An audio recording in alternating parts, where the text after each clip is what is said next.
INB news కు స్వాగతం. ముందుగా హెడ్లైన్స్.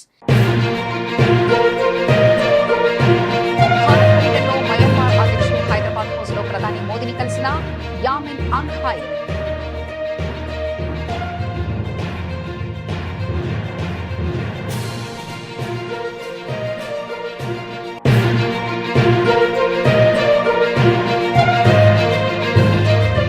ఢిల్లీలో భారత్ ఆస్ట్రేలియా రక్షణ మంత్రుల ద్వైపాక్షిక సమావేశం.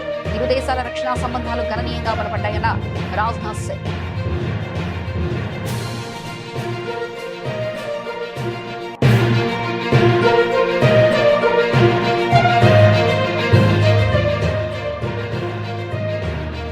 పశ్చిమ బెంగాల్లో మంత్రివర్గ విస్తరణ. మంత్రులుగా 35 మంది ప్రమాణ స్వీకారం.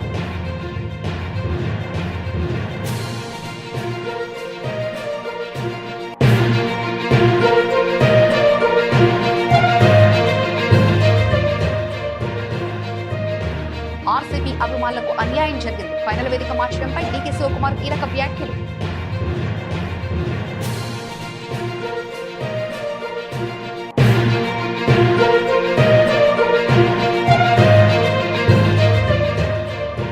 వర్షాకాల సన్నద్ధతపై సీఎం రేవంత్ సెక్రటరియట్ లో సమీక్ష. వర్షాభావ పరిస్థితులపై రైతులకు అవగాహన కల్పించాలని అధికారులకు సూచన.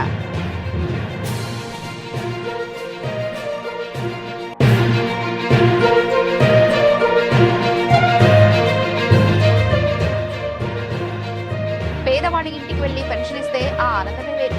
చామవరంలో పేదల సేవలు కార్యక్రమంలో సీఎం చంద్రబాబు వెల్లడి.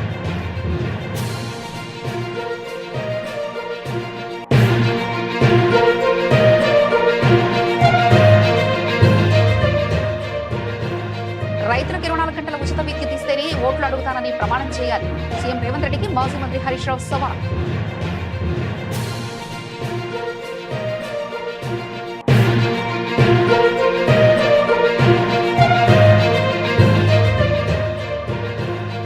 పవన్ కళ్యాణ్ కు పైసలు ఇస్తే ఏ నటనైనా చేస్తాడు.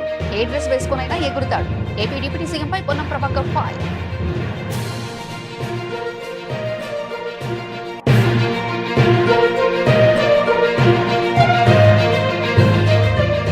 తెలంగాణలో ఆన్లైన్ బెట్టింగ్ కార్యకలాపాలపై సిఐడి చీఫ్ ఆధ్వర్యంలో కీలక ఆపరేషన్. 11 మంది అరెస్ట్.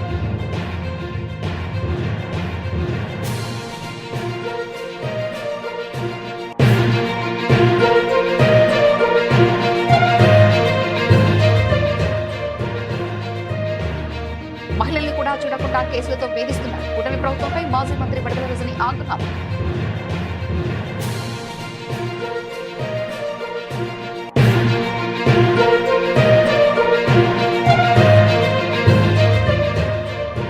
ఐపీఎల్ 2026 ఫైనల్లో గుజరాత్ పై 5 వికెట్ల తేడాతో ఆర్సీబీ విజయం. రెండోసారి ఐపీఎల్ విజేతగా రాయల్ ఛాలెంజర్స్ బెంగళూరు.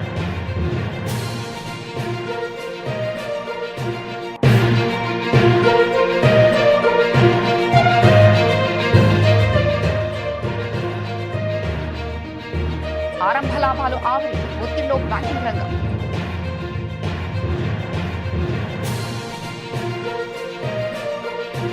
మయన్మార్ అధ్యక్షుడు యామిన్ అంగ్ హైంగ్ భారత్ పర్యటనకు విచ్చేశారు. ఇందులో భాగంగా ప్రధానమంత్రి నరేంద్ర మోదీ న్యూఢిల్లీలోని హైదరాబాద్ హౌస్ లో మయన్మార్ అధ్యక్షుడు యామిన్ అంగ్ హైంగ్ తో బలవంతమైన ద్వైపాక్షిక చర్చలు జరిపారు. ఈ చర్చలు భారత్ మయన్మార్ మధ్య ఉన్న శాశ్వత భాగస్వామ్యాన్ని పునరుద్ఘాటించే, అలాగే అనుసంధానం, వాణిజ్యం, అభివృద్ధి, భద్రత, సామర్థ్య నిర్మాణం, ప్రాంతీయ శ్రేయస్సు వంటి రంగాలలో సహకారాన్ని బలోపేతం చేయడంపై దృష్టి సారించాయి. పరస్పర వృద్ధి, స్థిరత్వం కోసం మయన్మార్తో సంబంధాలను మరింత బలోపేతం చేసుకుంటూ తన నైబర్ హుడ్ ఫస్ట్ మరియు యాక్ట్ ఈస్ట్ విధానాలను ముందుకు తీసుకెళ్లడానికి భారత్ కట్టుబడి ఉందని ఈ సందర్భంగా ప్రధాని మోదీ తెలిపారు. రెండవ భారత్ ఆస్ట్రేలియా రక్షణ మంత్రుల చర్చలకు ముందు రక్షణ మంత్రి రాజ్నాథ్ సింగ్ న్యూఢిల్లీలో ఆస్ట్రేలియా ఉప ప్రధాని మరియు రక్షణ మంత్రి రిచర్డ్ మార్టిస్ తో సమావేశమయ్యారు. ఈ సందర్భంగా రక్షణ మంత్రి రాజ్నాథ్ సింగ్ మాట్లాడుతూ ఇటీవల ప్రచురించిన 2026 జాతీయ రక్షణ వ్యూహం మరియు సమీకృత పెట్టుబడి కార్యక్రమంపై ఆస్ట్రేలియా ప్రభుత్వానికి తాను అభినందనలు తెలియజేస్తున్నారని అన్నారు. నేటి చర్చల సందర్భంగా ఈ విధాన పత్రంపై మరియు భారత్ ఆస్ట్రేలియా రక్షణ సంబంధాల వృద్ధి అవకాశాలపై మీ అభిప్రాయాలను వినాలని తాను ఎదురు చూస్తున్నానని రక్షణ మంత్రి చెప్పుకొచ్చారు.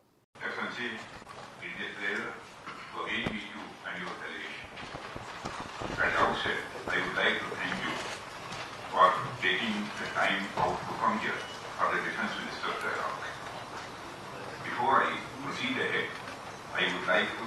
congratulate your government on the recent key defense leadership appointments in New Delhi, that of the first woman defense secretary and the first female army chief.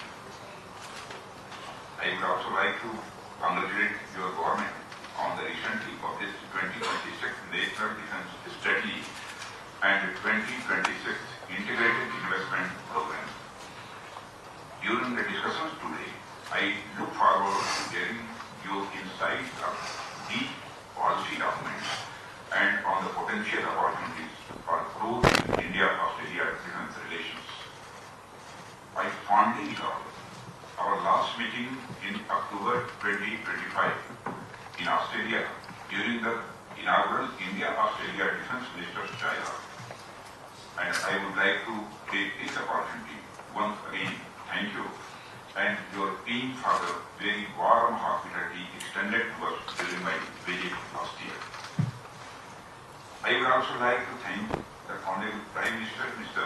Anthony Albanese, for his very candid discussions with me and my team during my visit. I am pleased to know that since establishment of the annual Defence Ministers Dialogue, we have witnessed an increase in our defence engagements, with many promising milestones in defence having been achieved since October 2025. On the note, I wish to state that this decision for us to meet once every year is an important step towards reviewing the progress of our defence relations and to chart the way for the next few years. I hope to have a fruitful discussion today. Now I request you for your initial remarks, Excellency. పశ్చిమ బెంగాల్లో ముఖ్యమంత్రి సువేందు అధికారి నేతృత్వంలోని BJP ప్రభుత్వం మంత్రివర్గాన్ని విస్తరించింది. ఈరోజు సోమవారం 35 మంది బీజేపీ ఎమ్మెల్యేలు మంత్రులుగా ప్రమాణ స్వీకారం చేశారు.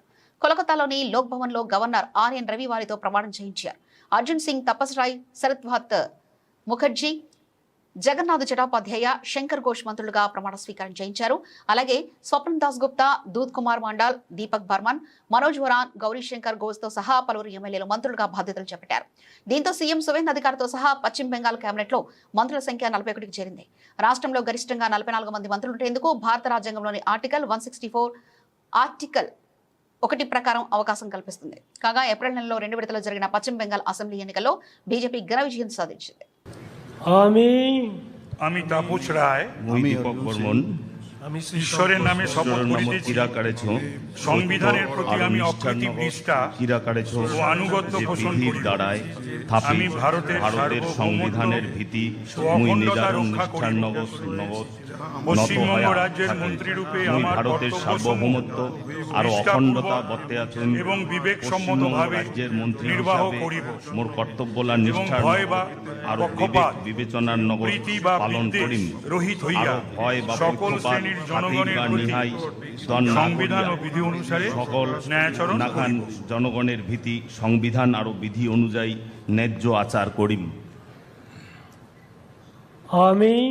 আমি তাপস রায় দীপক বর্মন ঈশ্বরের নামে শপথ করিতেছি যে কোনো বিষয় রাজ্যের মন্ত্রী হয়া যাহা আমার বিবেচনার জন্য আনিত হইবে বা আমি জ্ঞাত হইব, তাহা ওই মন্ত্রীরূপে আমার কর্তব্য সমূহের যথাযথ নির্বাহের জন্য যেরূপ আবশ্যক হইতে পারে তদ্ব্যতি রেখে আমি প্রত্যক্ষ বা পরোক্ষভাবে কোনো ব্যক্তি বা ব্যক্তিগণের নিকট জ্ঞাপন করিব না বা প্রকাশ করিব না। মানসিক গিলার্থে কোনো কিছু প্রকাশ না করিম, বিধিগুলা মানিয়া চলিম।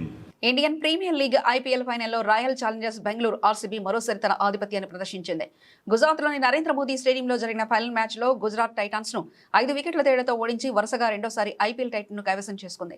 ఈ విజయంపై కర్ణాటక కాబోయే ముఖ్యమంత్రి డీకే శివకుమార్ స్పందిస్తూ రాజకీయ కారణాల వల్లే ఫైనల్ మ్యాచ్ను బెంగళూరు నుంచి గుజరాత్కు తరలించారని ఆరోపించారు. నిజానికి ఆర్సీబీ మ్యాచ్ బెంగళూరులో జరగాల్సిందే. మా అభిమానులకు అన్యాయం జరిగింది. రాజకీయ కారణంగా వాళ్ళు మ్యాచ్ను అక్కడికి తీసుకెళ్లారు. దీనిపై ఇప్పుడు నేను ఎక్కువగా మాట్లాడనని ఆయన వ్యాఖ్యానించారు. అయినప్పటికీ ఆర్సీబీ ఆటగాళ్లకు జట్టుకు కర్ణాటక ప్రజల తరఫున ఆయన శుభాకాంక్షలు తెలిపారు. 2022లో ఇదే స్టేడియంలో ఛాంపియన్ గా నిలిచిన గుజరాత్ టైటాన్స్ ఈసారి మాత్రం నిరాశపరిచింది. ఆర్సీబీ బౌలర్ల క్రమశిక్షణతో కూడిన బౌలింగ్, అలాగే కేవలం 6 రోజుల్లో 3 వేర్వేరు వేదికలతో 3 మ్యాచ్లు ఆడడం వంటి కఠినమైన షెడ్యూల్ వారి ఓటమికి కారణాలుగా నిలిచాయి. Has not been done to RCB. injustice has been done to Bangalore and Karnataka youngsters because the cricket was supposed to be played here, final. They have not played it. They took it to Ahmedabad. But always a leader is a leader. So they have been fighting last time. Whatever incident happened, we all have forgotten. We have gone for a new beginning. So the success story, again, all of them have played very well. I congratulate the RCB team. But I know my boys have been, all my youngsters of Karnataka have been disappointed, could not witness in Bangalore Stadium. The future is again with Karnataka. వర్షాకాల సన్నద్ధతపై ముఖ్యమంత్రి రేవంత్ రెడ్డి అధ్యక్షతన సెక్రటరియట్లో సమీక్ష జరిగింది. నైరుతి రుతుపవనాలతో వచ్చే వర్షపాతం, El Nino ప్రభావం, ఇతర అంశాలపై వాతావరణ శాఖ అధికారులు పవర్ పాయింట్ ప్రజెంటేషన్ ఇచ్చారు. వర్షాభావ పరిస్థితులపై రైతులకు అవగాహన కల్పించాలని అధికారులకు సీఎం సూచించారు. తక్కువ నీరు వినియోగించుకునే పంటలపై రైతులకు వివరించాలన్నారు. పంట మార్పిడి ప్రాధాన్యతని అన్నదాతలకు తెలియజేయాలని సీఎం ఆదేశించారు. తెలంగాణలో ప్రాజెక్టుల మెయింటెనెన్స్ పనులపై ముఖ్యమంత్రి రేవంత్ రెడ్డి ఆరా తీశారు. గేట్లు, నిర్వహణ పనులు యుద్ధ ప్రతిపాదకన పూర్తి చేయాలని ఆదేశించారు. ప్రాజెక్టుల మెయింటెనెన్స్ కు అవసరమైన నిధులు తక్షణమే విడుదల చేయాలని ఆదేశాలు జారీ చేశారు. విపత్తు నిర్వహణ శాఖ వద్ద ఉన్న 1000 కోట్ల నిబంధనల ప్రకారం వినియోగించాలన్నారు. దెబ్బతిన్న రోడ్లు, కూలిపోయిన వంతెనల నిర్మాణానికి అవసరమైన నిధులు వెంటనే విడుదల చేయాలని ఆదేశించారు.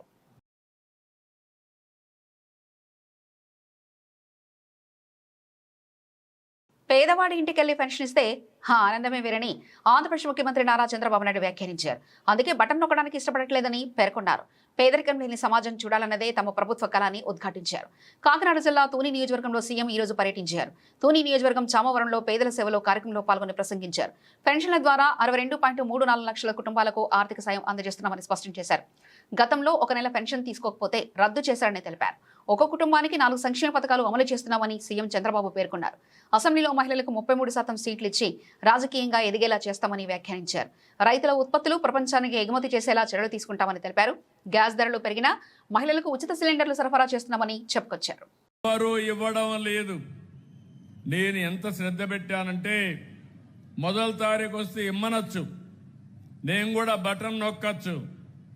కానీ నేను నేరుగా వచ్చి ఆ పేదవాడి ఇంటికొచ్చి ఇంటి దగ్గర పింఛనిచ్చినప్పుడు నా అధికార యంత్రాంగం సరిగా పనిచేస్తున్నారా లేదా అని ఎప్పటికప్పుడు సమీక్షించినప్పుడు ఉండే ఆనందం మామూలు అప్పుడు రాదని చెప్పి కూడా నేను మీకు తెలియజేసిన. బటన్ నొక్కితే ఆనందం ఉండదు,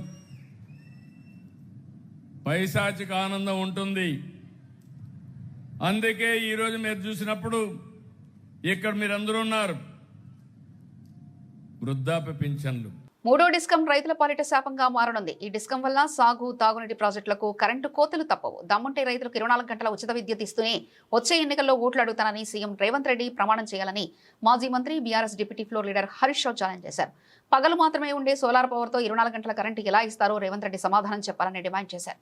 24 గంటల ఉచిత కరెంటు కోసమే కొత్త డిస్కంలు ఏర్పాటు చేస్తున్నామని నిన్న ముఖ్యమంత్రి చెప్పడం పచ్చి అబద్ధమని మండిపడ్డారు. ప్రస్తుతం రాష్ట్రంలో రైతులకు రోజుకు 13 గంటలకు మించి కరెంటు ఇవ్వడం లేదని, రైతు డిస్కం ఏర్పాటుతో 7 నుంచి 8 గంటలు ఇచ్చేందుకు కుట్రలు పన్నుతున్నారని ఆరోపించారు. అంటే ఈ ప్రభుత్వ విధానం కూడా మనం చూసాం. గతంలో రేవంత్ రెడ్డి గారు చెప్పారు రైతులకు 3 గంటల కరెంటు చాలు అన్నారు. నిన్న రైతు కమిషన్ చైర్మన్ కోదండ రెడ్డి గారు కూడా ఏమన్నారు, రైతాంగానికి 3 గంటల కరెంట్ ఇస్తే చాలు అని కాంగ్రెస్ ప్రభుత్వం తరఫున, కాంగ్రెస్ పార్టీ తరఫున రైతు కమిషన్ చైర్మన్గా అధికారిక హోదాలో నిన్న ఆయన వాదనలు వినిపించాడు. ఈఆర్సీ ముందు చెప్పిండా, అఫీషియల్గా ఈఆర్సీ ముందు మినిట్స్ రికార్డ్ అయినాయి. రైతాంగానికి 3 గంటల కరెంటు చాలు అని కాంగ్రెస్ పార్టీ అధికారికంగా ఈఆర్సీ ముందు వాదనలు వినిపించింది. అది ఈరోజు ఈఆర్సీ ముందు రికార్డ్ అయి ఉన్నది. ఎందుకంటే రేవంత్ రెడ్డి కూడా 3 గంటలు చాలన్నాడు. అయితే ఈ మాటలు నేను ఏదో వేగ్గనో రేవంత్ రెడ్డి లాగా అబద్ధాలు మాట్లాడు మాకు ఇంటా వంట లేదు. మాకు నిజాయితీ తెలుసు, నీతి తెలుసు, ఏది మాట్లాడినా పద్ధతిగా మాట్లాడటం తెలుసు, ఆధారాలతో మాట్లాడతాం, లెక్కలతో మాట్లాడతాం. రేవంత్ రెడ్డి లాగా బట్టగాల్చి మీదేయడమో అబద్ధాలు మాట్లాడి పబ్బం గడుపుకునే మాకు ఇంటా వంట లేదు. ఈరోజు రేవంత్ రెడ్డి గారిని నేను ఎందుకు అడుగుతున్న ఈ మాట అంటే, నేను ఛాలెంజ్ చేస్తున్నా రేవంత్ రెడ్డిని, నువ్వు 24 గంటల ఉచిత విద్యుత్తు ఈ తెలంగాణ రాష్ట్ర రైతాంగానికి ఇస్తేనే ఓటు అడుగుతా అని చెప్పు దమ్ముంటే, లేకపోతే ఓటు అడగను అని చెప్పు నీకు దమ్ముంటే. I'm challenging Revanth Reddy. అసలు ఇప్పుడే వస్తలేదు మీరు బాండి. ఏపీ డిప్యూటీ సీఎం జనసేన అధినేత పవన్ కళ్యాణ్ పై తెలంగాణ మంత్రి పొన్నం ప్రభాకర్ తీవ్ర స్థాయిలో ధ్వజమెత్తారు. జూన్ 2వ తేదీన తెలంగాణలో నవనిర్మాణ సభను ఏర్పాటు చేయడంపై మండిపడ్డారు. అణువణువున తెలంగాణ వ్యతిరేకతను నింపుకున్న పవన్ కళ్యాణ్ ఇప్పుడు తెలంగాణ అస్తిత్వాన్ని ఆత్మగౌరవాన్ని దెబ్బతీసేలా బీజేపీ జెండాను మోస్తున్నారని ఆగ్రహం వ్యక్తం చేశారు. తెలంగాణ ప్రజలకు క్షమాపణ చెప్పిన తర్వాతే ఇక్కడ సభ పెట్టుకోవాలని డిమాండ్ చేశారు. సిద్దిపేట జిల్లా హుస్నాబాద్ ఎమ్మెల్యే క్యాంపు కార్యాలయంలో జరిగిన మీడియా సమావేశంలో పొన్నం ప్రభాకర్ మాట్లాడుతూ పవన్ కళ్యాణ్ పై తీవ్ర స్థాయిలో విరుచుకుపడ్డారు. తెలంగాణ ప్రజల కండ్లు పడితే కోనసీమ కొబ్బరి చెట్లు ఎండిపోతున్నాయని మాట్లాడిన పవన్ కళ్యాణ్ ఇప్పుడు ఏ ముఖం పెట్టుకుని తెలంగాణలో సభలు పెడతారని ప్రశ్నించారు. తెలంగాణ రాష్ట్రం ఏర్పడినప్పుడు 11 రోజుల పాటు అన్నం మానేసనని చెప్పిన వ్యక్తి అదే తెలంగాణ ఆవిర్భావ దినోత్సవం రోజున ఇక్కడికి వచ్చి ముసలి కన్నీరు కారిస్తే ప్రజలు నమ్మరని స్పష్టం చేశారు. తెలంగాణ ఎట్లా పడితే అట్లా తిట్టినాయనే, తెలంగాణ ప్రజల ఆత్మగౌరవానికి విఘాతం కలిగించిన ఆయనే. తెలంగాణ ఆవిర్భావ దినోత్సవంలో రైట్, ఇది ఒక ప్రజల ఆకాంక్ష, తెలంగాణ రాష్ట్ర అభివృద్ధికి మేము కూడా సహకరిస్తాడు పర్లే. కానీ మరి ఈ నవనిర్మాణ సభను పెడతాడు పోయి గుజరాత్లో పెడతలేవు, పక్కన కేరళలో పెడతలేవు, పక్క తమిళనాడు పెడతలేవు. ఓన్లీ తెలంగాణకు వచ్చి ఆయనే పైసలు ఇస్తే ఏ నటన అంటే ఆ నటన ఏమంటాడు, ఏ డ్రెస్ వేసుకోమంటే ఆ డ్రెస్ వేసుకొని ఎగురుతాడు. ఇక్కడికి వచ్చి భారతీయ జనతా పార్టీ డైరెక్షన్ ఈ డ్రెస్ వేసుకొని ఎగురుతాడు. తెలంగాణ వైషమ్యాలు సృష్టించాలి, రాజకీయమైనటువంటి విమర్శపూరితంగా మాట్లాడాలి. గూట్ల రాయి లేనోడు ఏట్ల రాయి తీస్తున్నట. ఆంధ్రప్రదేశ్ ఉప ముఖ్యమంత్రిగా ఏమైనా చేయగలిగితే, ఏమైనా పీకగలిగితే అక్కడ చేయి. ఇక్కడికి వచ్చి నవనిర్మాణ సమితి పేరు మీద నువ్వు ఇక్కడ ఏదో చేసేటువంటి కార్యక్రమంలో ఇక్కడ ఎవడు సహించడానికి సిద్ధంగా లేడు. తెలంగాణ ఏర్పడితే 11 రోజులు అన్నం తినటువంటి వెధవాచి ఇక్కడ మా తెలంగాణ పట్ల ఏదో ముసలి కన్నీరు గారు తొక్కుకోం. వాస్తవంగా పవన్ కళ్యాణ్ నటుడు. అది విలన్ వేషమైనా, గుండా వేషమైనా, హీరో వేషమైనా, రౌడీజమైనా, ప్రేమించే విషయమైనా, ఎంతమందిని నిజ జీవితమా సినిమా జీవితమా ఎన్ని చేసినా దట్ ఈస్ యువర్ ఇండివిజువల్. ఈ రోజు కూడా తెలంగాణలో రెచ్చగొట్టేటువంటి విద్వేషపూరితమైన వ్యాఖ్యలు మాట్లాడడం ద్వారా తెలంగాణ వాతావరణాన్ని కలుషితం చేయాలి అనేటువంటి రేటు ఫిక్స్ చేసుకుని భారతీయ జనతా పార్టీ తోటి తెలంగాణలో ఈ నటన స్టార్ట్ చేసిండు. తెలంగాణ రాష్ట్రంలో ఆన్లైన్ బెట్టింగ్ కార్యకలాపాలపై సిఐడి చీఫ్ చారుసింహ ఆధ్వర్యంలో కీలక ఆపరేషన్ నిర్వహించారు. ఈ ఆపరేషన్లో భారీ నెట్వర్క్ కార్యకలాపాలను బట్టబయలు చేశారు. రాష్ట్ర వ్యాప్తంగా విస్తరించి ఉన్న ఆన్లైన్ బెట్టింగ్ గేమింగ్ మాఫియాపై చేపట్టిన ఈ చర్యల్లో మొత్తం 11 మంది నిర్వాహకులను అధికారులు అరెస్ట్ చేశారు. వీరిలో తెలంగాణకు చెందిన వారితో పాటు ఇతర రాష్ట్రాలకు చెందిన వ్యక్తులు కూడా ఉన్నట్లు ప్రాథమిక విచారణలో వెల్లడైంది. ఆన్లైన్ బెట్టింగ్ పై తెలంగాణ ప్రభుత్వం సిట్ ఏర్పాటు చేసిందని సిఐడి చీఫ్ చారుసింహ వ్యాఖ్యానించారు. సిఐడికి బదిలీ అయిన ఆన్లైన్ బెట్టింగ్ కేసులను విచారణ చేస్తున్నామని పేర్కొన్నారు. ఈ కేసు పూర్తి వివరాలను చారుసింహ మీడియాకు వెల్లడించారు. So the government of Telangana last year constituted a special investigation team to look into online betting apps in the state. And once the special investigation team was formed, the purpose was to look into all online betting cases and the way the people are being cheated in the name of betting in Telangana. One case was registered in Karimnagar in which one man lost almost 10 lakh rupees on DafaBet. And DafaBet is an app which was started in Philippines way back in 2004 and subsequently shifted to UK. And the organizers whom we have arrested along with 9 other people, so a total of 11 members have been arrested. The 2 organizers whom we have arrested, they have an office not just in Delhi but also in Dubai. On a daily basis, they get a commission of about 1.5% as profit, which amounts to almost 8 to 10 lakhs per day, which is what we have found out so far according to an assessment of their bank accounts. Now, DafaBet app, we were able to track down through almost 8 different layers. 46 mule bank accounts were traced. And through a lot of forensic analysis, mobile number working out, email ID analysis, bank transactions, we were able to get through to the accused finally. It has taken us almost about 4 to 6 months' time. 6 CID teams consisting of about 40 members were sent to Gujarat, Punjab and Delhi. They camped there for about 2 weeks because the accused were frequently changing their phones, their SIM cards, their locations, and finally we were able to zero in and take them into custody. కూటమి ప్రభుత్వం వచ్చిన నాటి నుంచి మహిళలపై దాడులు నిత్యకృత్యమైపోయాయి. కూటమి ప్రభుత్వ వైఫల్యాలను మోసాలను ఎత్తి చూపితే అక్రమ కేసులతో వేధిస్తున్నారు. వైఎస్ జగన్ కు సానుభూతి పరులైనా చాలు వేధింపులు మామూలైపోయాయని తెలిపారు. ఆయన పేరెత్తితేనే ఈ ప్రభుత్వం భయంతో వణికిపోతుందని, మహిళా నాయకులు పార్టీ కార్యక్రమాలకు వెళ్లాలన్నా పోలీస్ స్టేషన్కి వెళ్లి సంతకాలు చేసి రావాల్సిన దుస్థితి కల్పించారు. ఇలాంటి చంద్రబాబు మహిళా బిల్లును తీసుకొస్తామంటే ఎవరు నమ్మరు. వైఎస్ జగన్ గారు మన వెంట ఉన్నంతకాలం భయపడాల్సిన పని లేదు. 2 ఏళ్లుగా మహిళలను మోసం చేస్తున్న చంద్రబాబుకు పతనం మొదలైందని 44 మందికి ఎమ్మెల్యేలుగా వైఎస్ జగన్ గారు అవకాశం కల్పించి మహిళా పక్షపాతిగా నిలిచారు. జగన్ గారు మా లీడర్ అని చెప్పుకోవాలంటే గర్వంగా ఉందని పేర్కొన్నారు. 2 ఏళ్లైంది ఈ కూటమి ప్రభుత్వం అధికారంలోకి వచ్చి.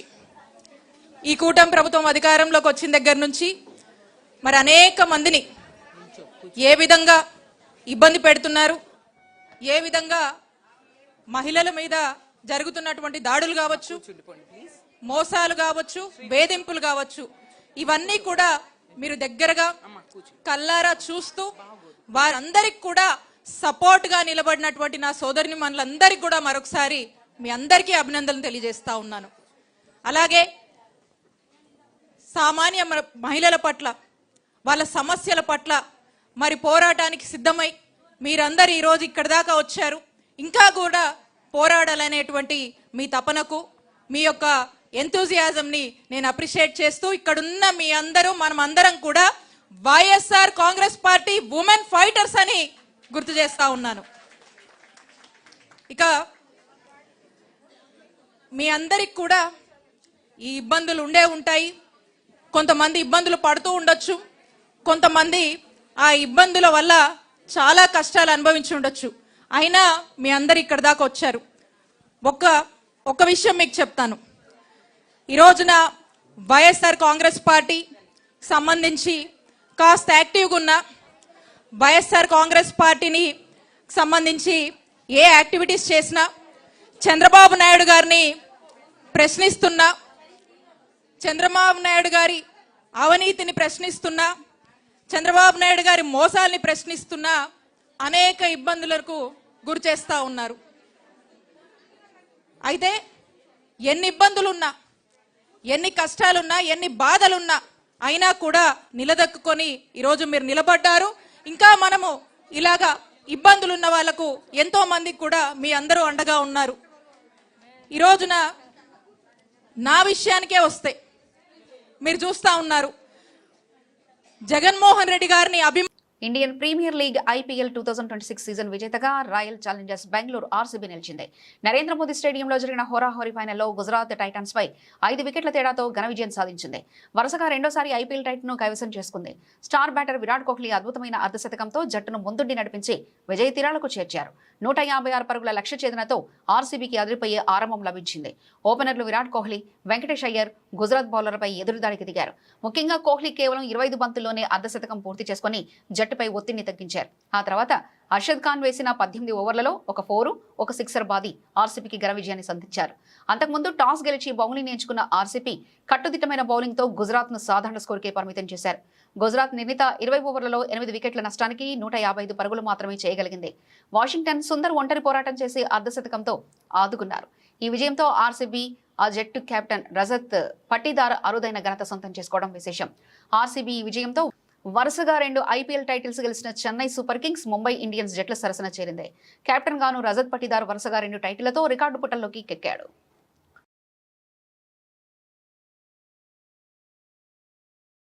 భారీ లాభాలతో మొదలైన దేశీయ సూచీలు ఆ తర్వాత క్రమంగా కిందకు దిగి వచ్చాయి. క్రూడాయిల్ ధరలు తగ్గడం, డాలర్తో పోల్చుకుంటే రూపాయి 94.81 బలపడడం వంటి కారణాలతో సూచీలు లాభాలతో మొదలయ్యాయి. అయితే గరిష్టాల వద్ద మదుపర్లు అమ్మకాలకు దిగడంతో సూచీలు దిగి వచ్చాయి. మరోవైపు అమెరికా ఇరాన్ మధ్య మొదలైన దాడులు బ్యాంకింగ్ రంగంలో అమ్మకాల సూచీలను వెనక్కి లాగుతున్నాయి. ఈ నేపథ్యంలో సెన్సెక్స్ నిఫ్టీ స్వల్ప లాభాల్లో కదలాడుతుంది. గత సెషన్ ముగింపు 74,775తో పోల్చుకుంటే సోమవారం ఉదయం దాదాపు 500 పాయింట్ల లాభంతో మొదలైన సెన్సెక్స్ ఆ తర్వాత ఒడిదుడుకులకు లోనైంది. ఆరంభ లాభాలను కోల్పోయింది. ఉదయం 10 గంటల సమయంలో సెన్సెక్స్ 28 పాయింట్ల లాభంతో 74,804 వద్ద కొనసాగుతుంది. మరోవైపు నిఫ్టీ కూడా సెన్సెక్స్ బాటలోనే కొనసాగుతుంది. ప్రస్తుతం 7 పాయింట్ల లాభంతో 23,555 వద్ద కదలాడుతుంది. సెన్సెక్స్ నిఫ్టీలో పెర్సిస్టేట్, ఇన్ఫోసిస్, ఎంఫసిస్, కోఫోర్ట్, LTM మొదలైన షేర్లు లాభాల్లో ఉన్నాయి.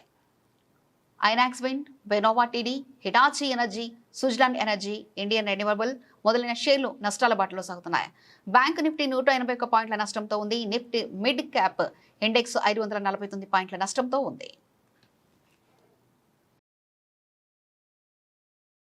బులెటిన్ ముగించే ముందు హెడ్లైన్స్ మరోసారి చూద్దాం.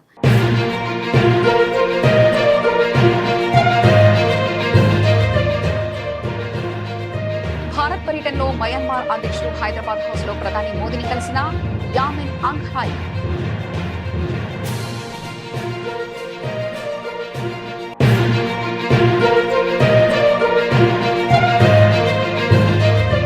ఢిల్లీలో భారత్ ఆస్ట్రేలియా రక్షణ మంత్రుల ద్వైపాక్షిక సమావేశం.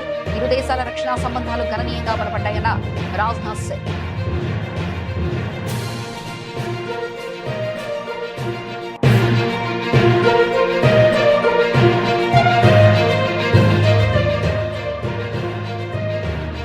పశ్చిమ బెంగాల్లో మంత్రివర్గ విస్తరణ. మంత్రులుగా 35 మంది ప్రమాణ స్వీకారం.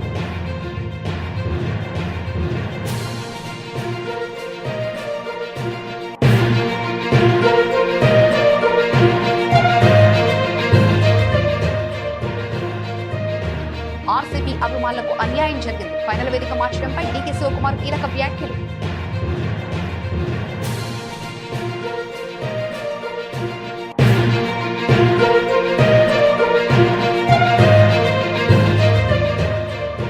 వర్షాకాల సన్నద్ధతపై సీఎం రేవంత్ సెక్రటరియట్లో సమీక్ష. వర్షాభావ పరిస్థితులపై రైతులకు అవగాహన కల్పించాలని అధికారులకు సూచన.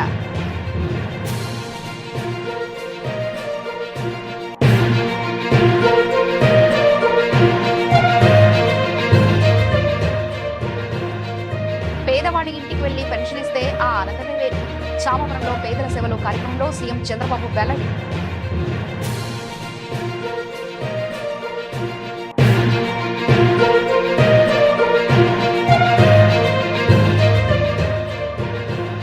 రైతులకు 24 గంటల ఉచిత విద్యుత్ ఇస్తేనే ఓట్లు అడుగుతానని ప్రమాణం చేయాలి. సీఎం రేవంత్ రెడ్డికి మాజీ మంత్రి హరీష్ రావు సవాల్.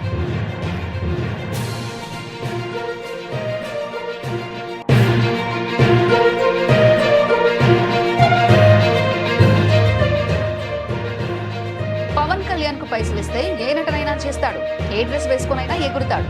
ఏపీ డిప్యూటీ సీఎంపై పొన్నం ప్రభాకర్ ఫైర్.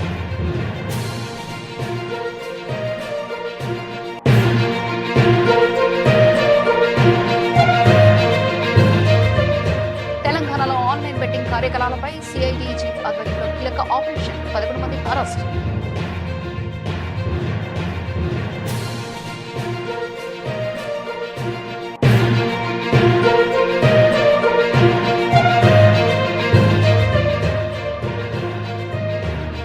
మహిళల్ని కూడా చూడకుండా కేసులతో వేధిస్తున్నారు. కూటమి ప్రభుత్వంపై మాజీ మంత్రి బడదల రజని ఆగ్రహం.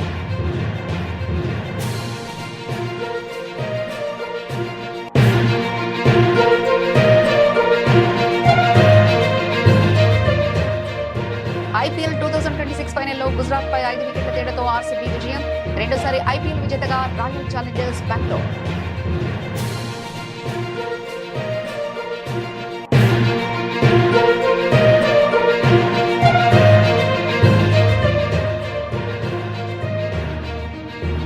ఆరంభ లాభాలు ఆవిరి. ఒత్తిడిలో బ్యాంకింగ్ రంగం.